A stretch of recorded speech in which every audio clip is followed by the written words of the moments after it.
بسم اللہ الرحمن الرحیم۔ فصل القیاس السفسطی۔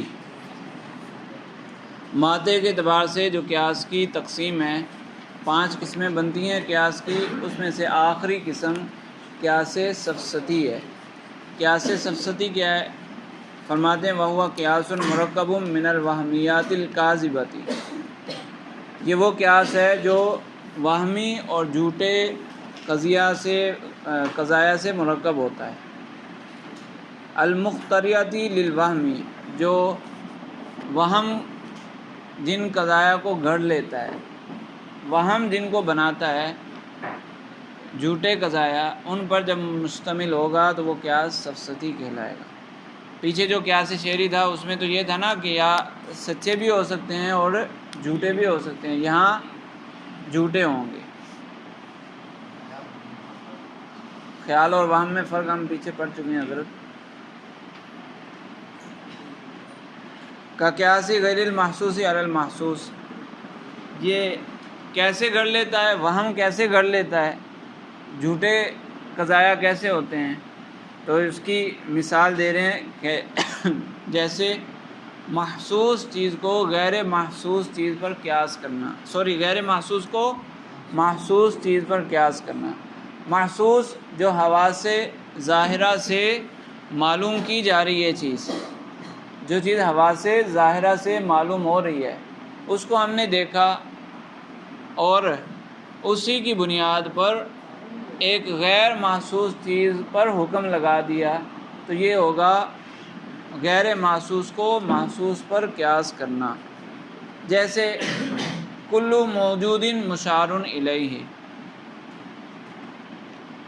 تو اس میں اس کو استعمال کیا جائے اور کہا جائے کہ یہ کتاب مشار الیہ ہے، کیونکہ یہ موجود ہے، یہ موجود ہے نا، کتاب موجود ہے، لہذا یہ مشار الیہ ہے، اس کی طرف اشارہ کیا جا سکتا ہے۔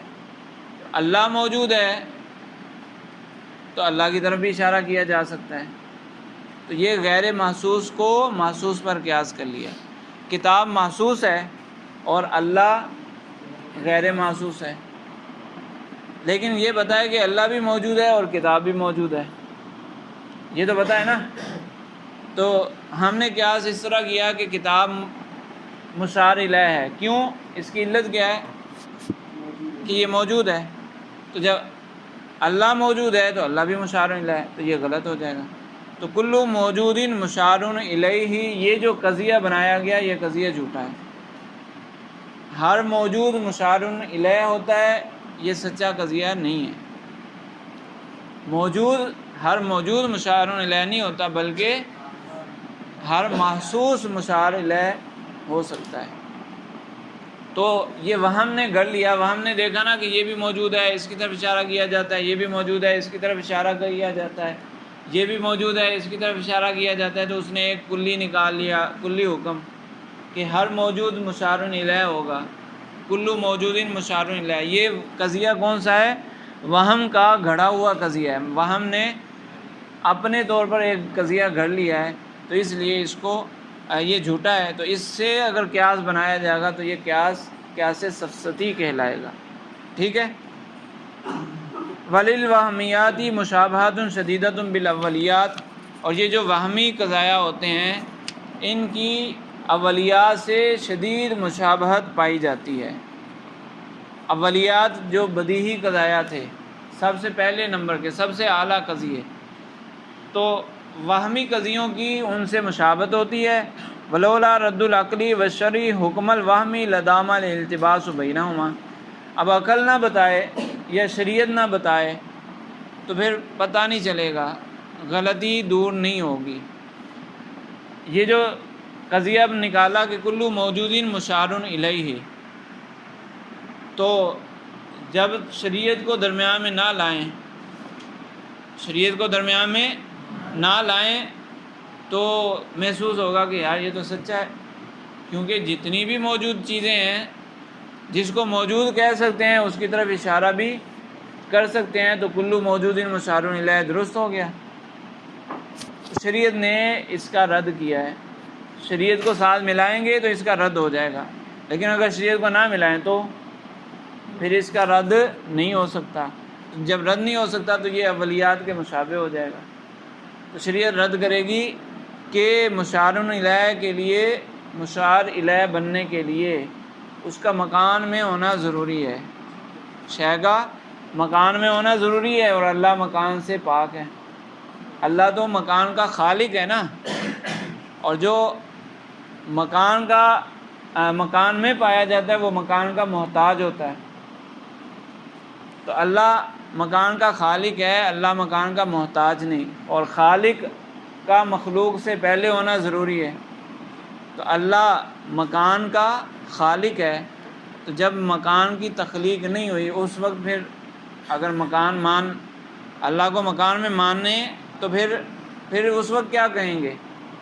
یعنی اگر کوئی اللہ کو مکان میں مانتا ہے، مشار الیہ مانتا ہے، تو پھر اس کو یہ کہا جائے گا نا کہ چلو ابھی تو تم کہتے ہو کہ اللہ مکان میں ہے، جب مکان کی تخلیق نہیں ہوئی تھی اس وقت اللہ کہاں تھا؟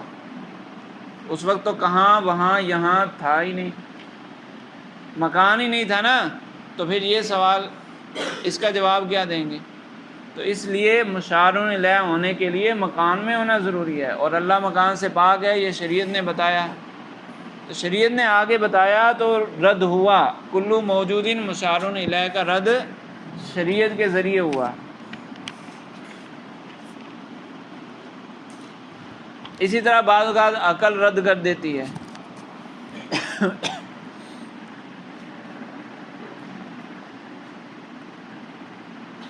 او من الکاذبۃ المشبہات بالصادقۃ، یا تو بالکل جھوٹے قضیوں سے مرکب ہوتا ہے، یا ایسے جھوٹے قضیے جو سچوں سے مشابہ ہوں. یہ کون سے قضیے ہوتے ہیں جو سچوں سے مشابہ ہوں؟ فرماتے ہیں وَهِيَ قَضَايَا يَعْتَقِدُهَا الْعَقْلُ بِأَنَّهَا أَوَّلِيَّةٌ أَوْ مَشْهُورَةٌ أَوْ مَقْبُولَةٌ أَوْ مُسَلَّمَةٌ لِمَكَانِ الاشتباہ بها لفظا أو معنى،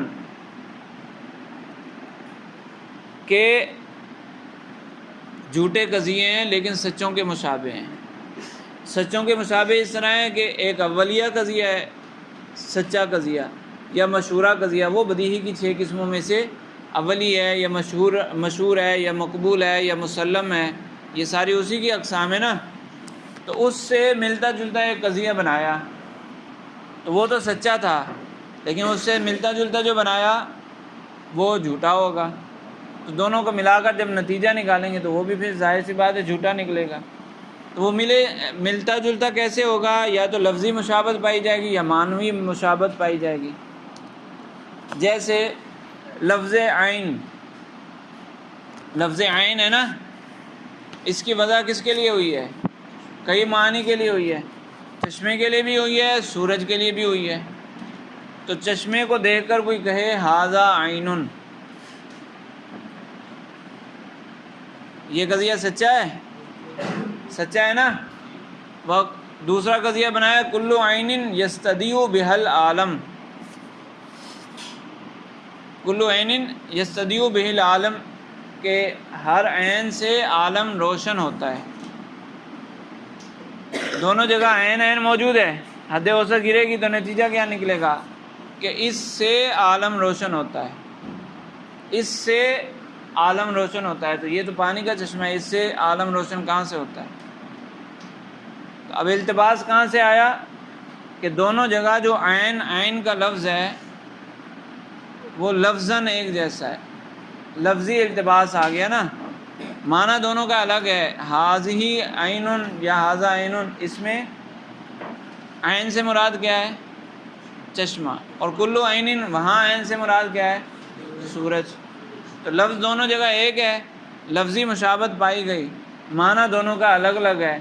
تو اشتباہ پیدا ہو گیا سچے قضیوں سے، اس لیے اس میں نتیجہ غلط آئے گا. یا معنوی اشتباہ ہو، جیسے دیوار پر تصویر بنی ہوئی ہے گھوڑے کی اور کہا جائے ھذا فرس، اور کلو فرس ساحل، تو ھذا ساحل، تو یہ صحیح ہے؟ نتیجہ غلط نکلے گا. ساحل کا مطلب ہنہناتا ہے، تو یہ تصویر جو بنی ہوئی ہے یہ ہنہناتی ہے، یہاں اشتباہ کس اعتبار سے آیا ہے؟ معنی کے اعتبار سے۔ یہ فرش ہے جو دیوار پر بنی ہوئی تصویر کو کہا جا رہا ہے نا ھذا فرسن، تو یہ فرش اور معنی میں ہے۔ اس کا مطلب یہ فرش نہیں ہے بلکہ فرش کا عکس ہے۔ اور جو کلو فرسن ساحل، وہاں فرش سے مراد حیوان ہے، وہ جو جاندار ہوگا وہ مراد ہے، تو اشتباہ پیدا ہو جاتا ہے۔ تو اس وجہ سے پھر نتیجہ غلط آتا ہے۔ تو کہہ رہے ہیں کہ من الکاذبات المشبہات بالصادقہ، ھذا فرسن، یہ قضیہ جھوٹا ہے، یہ قضیہ جھوٹا ہے نا، کیونکہ یہ فرض تو نہیں ہے بلکہ فرض کا عکس ہے۔ تو قضیہ جھوٹا ہوتا ہے لیکن سچے کے مشابہ ہوتا ہے، کہ عرف میں اس کو کہا جاتا ہے کہ یہ فرض ہے۔ یوں بھی کہہ دیا جاتا ہے نا، تصویر کو کہہ دیا جاتا ہے نا کہ یہ فلاں ہیں، یہ فلاں ہیں۔ آپ البم دیکھ رہے ہوتے ہیں، جو فیملی البم ہو تو اس میں یہ کون ہے؟ یہ فلاں ہیں، یہ کون ہے؟ یہ فلاں ہیں۔ کہتے ہیں یا نہیں کہتے؟ تو کہا جائے اچھا یہ فلاں ہیں تو فلاں تو کھاتا ہے، فلاں تو یہ چیز کھاتا ہے، لہذا یہ چیز کھاتا ہے، تو یہ غلط ہو جائے گا نا۔ اشتباہ پیدا ہو گیا، ہے جھوٹا لیکن سچے کے مشابہ ہو گیا، ٹھیک ہے۔ وہی قضایا یعتقد العقل بانها اولیۃ و مشہورۃ و مقبولۃ و مسلمۃ لامکان الاشتباہ لفظا او معنی، کہ اس میں لفظی اشتباہ پایا جاتا ہے یا معنوی اشتباہ پایا جاتا ہے، ٹھیک ہے۔ فتوقع فی الغلط، تو یہ غلطی میں ڈال دیتا ہے۔ یہ اشتباہ کی وجہ سے یہ قضایا بندے کو غلطی میں ڈال دیتے ہیں، نتیجہ پھر غلط آتا ہے، صحیح ہے۔ وَهَذِهِ الصَّنَاعَةُ كَاذِبَةٌ مُمَوَّهَةٌ غَيْرُ نَافِعَةٍ بِالذَّاتِ، کہہ رہے ہیں یہ قیاس سفسطی جو ہے یہ جھوٹا فن ہے۔ صناعت فن، یہ فن جھوٹا ہے، یعنی اس طرح کے قیاس بنانا یہ ایک جھوٹا فن ہے۔ مموہۃ، ملمع شدہ ہے، جو اندر سے کچھ اور ہو اور اوپر سے خوبصورت بنا دیا جائے۔ اندر سے پیتل ہے اور اوپر سونے کا پانی چڑھا دیا، ایسا لگ رہا ہے کہ جیسے یہ سونے کا زیور ہے، تو حقیقتاً تو سونا نہیں ہے نا، وہ بس لوگوں کو دھوکہ دینے کے لیے اس کو سونا بنا دیا گیا۔ اندر سے چیز خراب ہو، اوپر سے اس کو خوبصورت کر دیا جائے، تو یہ دھوکہ دہی ہوتی ہے۔ غیر نافعۃ بالذات، اس کو صرف قیاس سفسطی کو اپنی حیثیت میں دیکھیں تو اس سے کوئی فائدہ نہیں حاصل ہوتا۔ جھوٹ سے کیا فائدہ حاصل ہونا؟ جھوٹ سے کوئی فائدہ حاصل ہوگا؟ جھوٹ تو ممنوع ہے، تو ظاہراً دنیا میں دنیاوی فوائد حاصل کر بھی لیں، شرعی اعتبار سے تو کوئی فائدہ نہیں ہے اس کا۔ تو بات تو شریعت کی ہے، اعتبار تو شریعت کا ہے، تو شرعی اعتبار سے تو اس کا کوئی فائدہ نہیں۔ تو صرف قیاس سفسطی کو دیکھیں تو اس کے کوئی فائدہ حاصل نہیں ہوتا۔ ہاں نعم نافعۃ بالعرض، ہاں ضمنی فوائد اس میں پائے جاتے ہیں۔ ضمنی فوائد اس طرح پائے جاتے ہیں کہ بأن صاحبہ لا یغلط، کہ جو جانے گا قیاس سفسطی، جس کو آتا ہوگا وہ غلطی میں نہیں پڑے گا۔ ولا یغالط، ایک تو یہ کہ کسی کو غلطی میں نہیں ڈالے گا، دوسرا یہ کہ کوئی اس کو غلطی میں نہیں ڈال سکے گا، اس کو پتہ ہے اور یہ نفیس طبیعت والا ہے، اس کو شریعت کا لحاظ ہے، تو یہ کسی کو غلطی میں نہیں ڈالے گا۔ اور کوئی دوسرا اس کو غلطی میں ڈالنے کی کوشش کرے تو یہ پکڑ بھی لے گا، یہ پکڑ لے گا، دیکھو تم یہاں غلطی کر رہے ہو، تم یہاں مجھے چکر دینے کی کوشش کر رہے ہو، یہاں مسئلہ ہے۔ تو جب وہ مسئلہ پکڑ لیا تو اب غلطی میں پڑ جائیں گے؟ نہیں پڑیں۔ تو اس اعتبار سے فائدہ ہے، ذاتی اس کا کوئی فائدہ نہیں ہے، کسی وجہ سے اس سے فائدہ بن جاتا ہے، یعنی اس کے ذریعے کوئی دوسرا آپ کو غلطی میں نہیں ڈال سکتا۔ جب آپ کو پتہ ہے تو پھر کوئی غلطی میں نہیں ڈال سکتا، ٹھیک ہے۔ وَيَقْدِرُ عَلَىٰ أَن يُغَالِطَ غَيْرَهُ وَأَن يَمْتَحِنَ بِهَا۔ ایک یہ بھی فائدہ ہوتا ہے کہ امتحان لینا ہو کسی کا تو امتحان لینے کے لیے دوسرے کو غلطی میں ڈال دے، امتحان لینے کے لیے غلطی میں ڈال دیا جاتا ہے۔ مقصود اس سے اس کو غلط کرنا نہیں ہوتا، بلکہ اس کا ذہن تیز کرنا مقصود ہوتا ہے، اس کی توجہ کسی بات کی طرف لے جانا مقصود ہوتا ہے۔ تو جس کو قیاس سفسطی نہیں آتا ہوگا تو وہ پھر کیا کرے گا؟ وہ امتحان نہیں لے پائے گا، صحیح ہے۔ اور یعاندہ یا اناد کی وجہ سے اس کو استعمال کیا جاتا ہے۔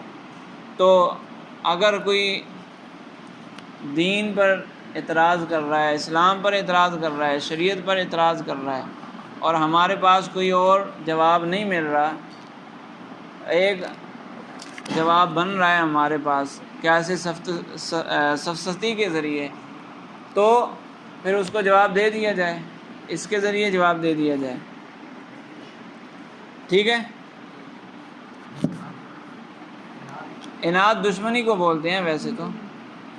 وصاحب حاضی صنعتی ان قابل الحکیمہ یسمى سوفسطائیا، کہہ رہے ہیں کہ یہ قیاس جو پیش کیا جائے گا یا تو حکیم کے سامنے پیش کیا جائے گا یا جاہل کے سامنے پیش کیا جائے گا، ٹھیک ہے۔ ایسا قیاس یا تو حکیم یعنی عقل مند کے سامنے پیش کیا جائے گا یا ایسے شخص کے سامنے پیش کیا جائے گا جو اس کو نہیں جانتا۔ تو اگر حکیم کے سامنے پیش کیا جائے تو پیش کرنے والے کو سوفسطائی کہتے ہیں، اور اس فن کا نام سفسطہ ہے۔ یہ ایسے ایک نام ذکر کر رہے ہیں کہ کتابوں میں مختلف نام آ جاتے ہیں، ایک فرقے کا نام بھی سوفسطائی ہے، وہ آگے آپ پڑھیں گے تو اس سے آپ کو پتہ چل جانا چاہیے، ٹھیک ہے۔ وَهَذِهِ صَنَعَةُ سَفْسَطَةٌ، اور اس فن کا نام سفسطہ ہے۔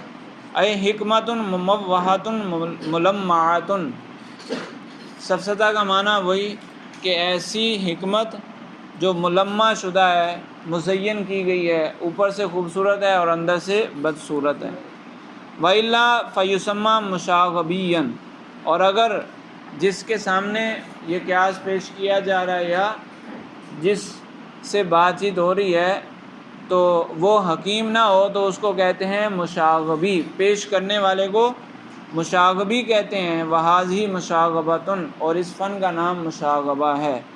اور اگر ملا کر دیکھا جائے، مطلقاً دیکھا جائے، یعنی کس کے سامنے پیش کرنا ہے یہ نہ دیکھا جائے، تو پھر والد تقدیرین فصاحب غالط فی نفسی مغالط لغیرہ، دونوں صورتوں میں اگر ملا کر ایک نام رکھنا ہو، یعنی کس کے سامنے پیش کر رہا ہے یہ نہ دیکھا جائے، بس یہ دیکھا جائے کہ قیاس سفسطی کو پیش کیا جا رہا ہے، تو کہا جائے گا کہ غالط فی نفسہ مغالط لغیرہ، خود بھی دھوکے میں ہے، دوسرے کو بھی دھوکے میں ڈال رہا ہے۔ وصنعتہ مغالطۃ، اور اس فن کو مغالطہ کہتے ہیں، دھوکہ دہی پر مبنی، غلطیوں پر مبنی فن۔ وہی قیاس فاسد، یہ قیاس فاسدی ہوتا ہے، اما من جہت المادۃ فقط، یا صرف مادے کے اعتبار سے، او من جہت صورت فقط، یا صورت کے اعتبار سے، او کلیہما، یا دونوں اعتبار سے۔ تو خلاصہ یہ نکلا کہ قیاس سفسطی جو ہے وہ غلطیوں کا مجموعہ ہوتا ہے، اس میں غلطیاں ہوتی ہیں، جھوٹے مقدمات، ایسے جھوٹے مقدمات پیش کیے جاتے ہیں جو دکھنے میں سچے لگتے ہیں، سچوں کے مشابہ ہوتے ہیں۔ تو وہ سچوں کے مشابہ کیوں ہوتے ہیں؟ وہ اس لیے کہ کوئی گھمایا گیا ہوتا ہے، کسی جگہ گھمایا گیا ہوتا ہے، ایک جیسے لفظ استعمال کیے گئے ہوتے ہیں، تو کچھ ہیرا پھیری سے کام لیا جاتا ہے، تو اس لیے پھر لگتا ہے کہ یہ سچا ہے قضیہ، حقیقتاً وہ جھوٹا ہوتا ہے۔ تو جس نے سمجھنا ہو، چونکہ کہا نا کہ قیاس سفسطی کا اپنا کوئی فائدہ نہیں ہے، لیکن اس سے یہ فائدہ حاصل ہوتا ہے کہ جس کو قیاس سفسطی کے بارے میں علم ہو، کوئی اس کو جلدی سے گمراہ نہیں کر پائے گا، تو پھر سیکھنا تو چاہیے اس کو۔ بچنے کے لیے سیکھنا چاہیے، نہ یہ کہ ہم کسی کو غلطی میں ڈال دیں، نہ یہ کہ کوئی ہمیں غلطی میں ڈال سکے، تو اس کو سیکھنا چاہیے۔ تو اس میں کوئی نہ کوئی غلطی ہوتی ہے، قیاس سفسطی میں وہ سچے کے مشابہ کیوں بنتا ہے کہ کوئی نہ کوئی غلطی ہوتی ہے۔ تو اب وہ غلطی کس طرح لگ سکتی ہے، آگے پھر اسی کا ذکر ہے کہ فصل فی اسباب الغلط، غلطیاں کیا کیا ہو سکتی ہیں، کن وجوہات سے غلطی پیدا ہو جاتی ہے۔ فرماتے ہیں اعلم ان اسباب الغلطی مع کثرتها راجعۃ الی امرین، کثرت کے باوجود غلطیاں دو طرح کی ہوتی ہیں۔ ویسے غلطیوں کو دیکھا جائے تو بہت ساری ہیں، لیکن اگر ان کو جمع کرنے لگیں تو بڑی دو قسمیں بنتی ہیں، بڑی قسمیں اس کی دو بنتی ہیں۔ وہ کون سی؟ احدہما، دو وجوہات بنتی ہیں۔ پہلی وجہ سوء الفہمی فقط، سمجھنے میں غلطی لگ گئی، سمجھنے میں غلطی ہو گئی، اس لیے پوری بات ہی غلط ہو گئی۔ وثانیہما اشتباہ الکواذب بالصوادق، اور دوسری بڑی وجہ سچ کا جھوٹ کے ساتھ مشابہ ہو جانا۔ سمجھنے میں غلطی کیوں لگتی ہے؟ والاول انما یکون بسبب انغماس النفس فی ظلمات الوہم، کہ نفس وہم کی اندھیریوں میں ڈوب جاتا ہے۔ جس کو زیادہ وہم لائق ہوتے ہوں تو وہ بھی غلطیوں میں مبتلا ہو جاتا ہے نا، تو جو وہم کے پیچھے لگ جائے، وہم کی اندھیریوں میں ڈوب جائے، تو اس کو سمجھنے میں مشکل ہو جاتی ہے۔ حتیٰ یستیقن الکواذب صادقۃ، تو اس کو جھوٹی باتیں بھی سچی لگتی ہیں۔ جو آپ کہتے ہیں نا کہ یہ شخص وہمی ہے، فلاں شخص بڑا وہمی ہے، تو وہ وہمی کس طرح ہوتا ہے؟ اسی طرح ہوتا ہے کہ ایک چیز ہے جھوٹ لیکن اس کو سچ لگ رہی ہے۔ مثال کے طور پر اس کو وہم ہوا کہ وضو کرتے ہوئے میں نے یہ بازو نہیں دھویا تھا، تو حقیقتاً تو دھویا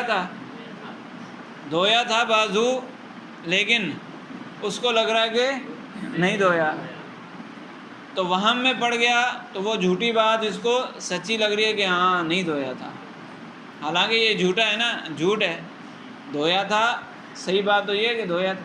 تو ایک ایسی مثال دے رہا ہوں، تو وہمی بندہ اسی طرح کرتا ہے، وہ کہاں سے کہاں نکل جاتا ہے پھر۔ تو جو وہم کے اندر ڈوب جائے گا پھر اس کو غلطیاں لگیں گی۔ یہ ایک دوسرے کی طرف اشارے نہیں کرو۔ حتیٰ یستیقن الکواذب صادقۃ، یہاں تک کہ وہ کبھی کبھی جھوٹی باتوں کو سچی باتیں سمجھنا شروع کر دیتا ہے، بل ضروریتاً، کبھی کبھی تو ایسا ہوتا ہے کہ وہ اس کو بدیہی سمجھنے لگ جاتا ہے، ہوتی جھوٹی بات ہے لیکن اس کو لگتا ہے کہ یہ تو بدیہی بات ہے۔ ٹھیک ہے، جیسے اس کی مثال انہوں نے دی ہے، کلو ما لیس بمبصر لیس بجسم فالہواء لیس بجسم۔ کہہ رہے ہیں کہ کسی نے کہا کہ الہواء لیس بمبصر، ہوا کو دیکھا جا سکتا ہے؟ نہیں، ہوا کو نہیں دیکھا جا سکتا، اور جس کو نہ دیکھا جائے وہ جسم نہیں ہوتا، جس کو دیکھا نہ جا سکے وہ جسم نہیں ہوتا، لہذا نتیجہ نکلا کہ ہوا جسم نہیں ہے۔ تو یہ وہم میں ڈوبا، کیا وہم ہوا اس کو کہ جسم وہی ہوگا جس کو دیکھا جا سکے، جس کو آنکھوں سے دیکھا جا سکے وہی جسم ہوگا، تو یہ تو درست نہیں ہے، یہ غلط ہے۔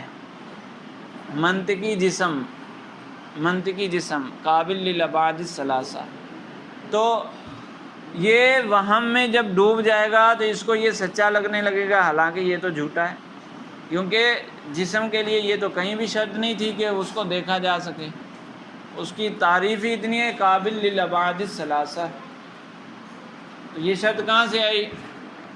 یہ بات کہاں سے آئی کہ جس کو نہیں دیکھا جا سکتا وہ جسم نہیں ہے؟ یہ وہم سے آئی، تو یہ جھوٹی بات تھی لیکن وہم نے اس کو سچ بنا لیا، تو اس کو غلطی لگی اور اس نے کہہ دیا کہ ہوا جسم نہیں ہے، حالانکہ ہوا تو جسم ہے، ہوا جسم ہے جی.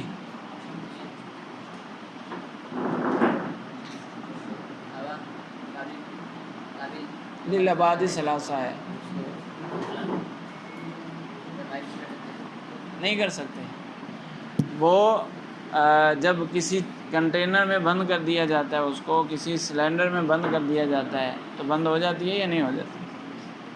قابل للاباد ثلاثہ کا یہ مطلب نہیں ہے کہ اس میں تبدیلی نہ ہو سکے، یعنی طول عرض عمق میں تبدیلی نہ ہو سکے، یہ تو مطلب نہیں ہے. بس یہ ہے کہ طول عرض عمق نکالے جا سکیں تو نکالے جا سکتے ہیں. بیٹھ جاؤ.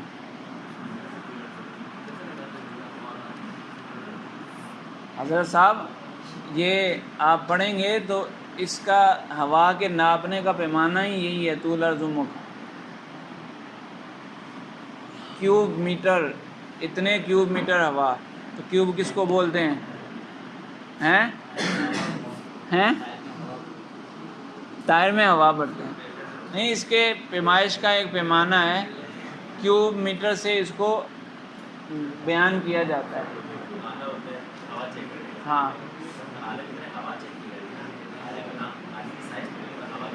میں نے کب کہا کہ ٹیوب کے اندر جو ہوا ہوتی ہے اس کو جب آلے سے دیکھا جاتا ہے تو اس کا طول عرض عمق معلوم کیا جاتا ہے، یہ تو میں نے نہیں بولا، میں نے یہ بات نہیں بولی.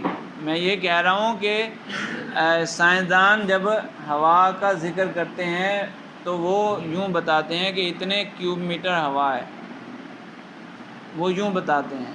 وہ موٹر سائیکل کی یا کار کی ٹیوب کے اندر موجود ہوا کے بارے میں نہیں بتاتے، وہ کسی جگہ کے بارے میں بتاتے ہیں. اور یہ جو ٹیوب میں ہوا دیکھی جاتی ہے اس میں ہوا کا پریشر دیکھا جاتا ہے، پریشر الگ چیز ہے جی.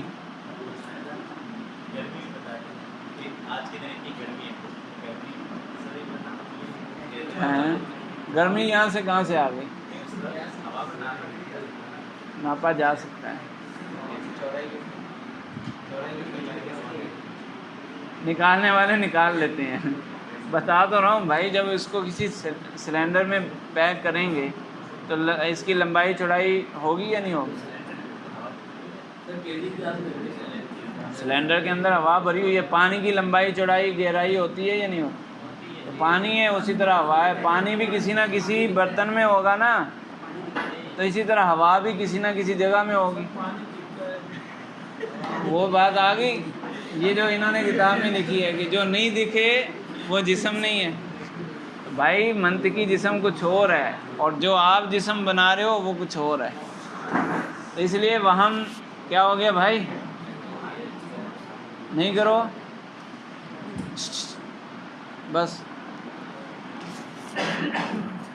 اچھا، محمد ثانی ففی تفصیل علامات سیاتی. اور جو دوسری چیز ہے یعنی سچ کا جھوٹ کا سچ کے مشابہ ہو جانا، اس کی کچھ تفصیلات ہیں جو آگے ذکر کی جا رہی ہیں. لیکن بعض لوگوں نے کہا کہ نہیں، غلطی کا ایک ہی سبب ہے، بنیادی سبب ایک ہی ہے. وہ بنیادی سبب کیا ہے؟ ایک شے کا دوسری شے عدم التمییز بین شے و شبہہ. ایک شے ہوتی ہے اور ایک شے کی مشابہ ہوتی ہے، ایک شے اور ایک شے کا مشابہ، ایک شے کا عکس. تو دونوں میں فرق نہ کیا جائے تو غلطی ہو جاتی ہے. جیسے وہ مثال دیجیے نا تصویر کی، دیوار پر تصویر بنی ہوئی ہے تو وہ شے نہیں ہے بلکہ شے کا عکس ہے، شے کا مشابہ ہے، شے کا مشابہ ہے. گھوڑے کی مشابہ ہے نا یہ جو تصویر دیوار پر بنی ہوئی ہے، یہ گھوڑے کے مشابہ ہے، تو اس کو بھی گھوڑا کہہ دیا، اس کو بھی گھوڑا کہہ دیا. تو شے اور اس کے مشابہ میں فرق نہ کیا تو غلطی ہو گئی. تو کہہ رہے ہیں کہ مطلقاً بڑا جو سبب ہے وہ یہی ہے کہ شے اور اس کے مشابہ کے درمیان فرق نہ کیا جائے. تو اب وہ آگے تفصیل ذکر کر رہے ہیں کہ شے اور شے کے مشابہ میں، شے کی شبہ میں، شے کے عکس میں مشابہت کیسے پیدا ہو جاتی ہے، اس کو دونوں کو ایک جیسا کیسے سمجھا جا سکتا ہے. فرماتے ہیں فصل عدم التمیز بین الشیء و شبہہ ینقسم الا ما یتعلق بالالفاظ و الا ما یتعلق بالمعانی، کہ یہ جو شے اور شے کے شبہ میں تمییز نہ کرنا، یہ کبھی الفاظ کی وجہ سے ہوتا ہے اور کبھی معانی کی وجہ سے ہوتا ہے۔ پھر آگے ان کی مزید تقسیمات ہیں، الفاظ کے اعتبار سے پھر اس کی مختلف جہتیں ہیں، اور معنی کے اعتبار سے پھر اس کی مختلف جہتیں ہیں۔ چلیں بس۔